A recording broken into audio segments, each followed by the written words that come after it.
This is Rob Gibson, and I'm going to show you how to write drum beats.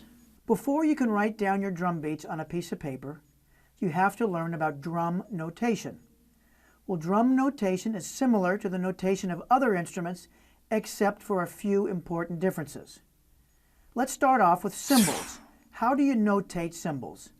As you can see on this sheet, cymbals are at the top of the staff and they're notated by an X. An X refers to a cymbal or a hi-hat. Next, the bass drum is a regular note, just like any other note that another instrument would play, and it's always on the bottom of the staff, the last space on the staff. The snare drum is the same thing, a note, a regular note, but it's on the C space, or the second space down from the top of the staff. Now, if you wanted to add some toms, you'd add a floor tom on the space above the bass drum.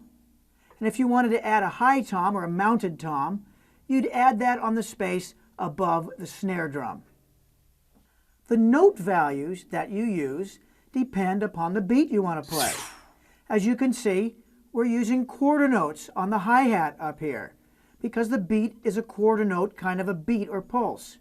If you wanted to use eighth notes instead of quarter note on the hi-hat or cymbal, you'd draw X's as eighth notes, as I've done right here. If you wanted to use 16th notes, you would just double up on that, adding twice as many X's on the top of your staff. In drum notation, all the staffs face up. Some other instruments have staffs facing down depending on the note's value on the staff, but not in drums. Drums, the stems, are all facing up. Also, if you have two instruments, like in this case, a hi-hat and a bass drum, playing at the same time, playing simultaneously, put those two notes on the same staff so it's easy for the drummer to see when his limbs are playing together and when they're not. And those are the basics to how to write down drum beats. Remember, the test isn't that you can play it. The test is, can you give it to somebody else and have them read it accurately?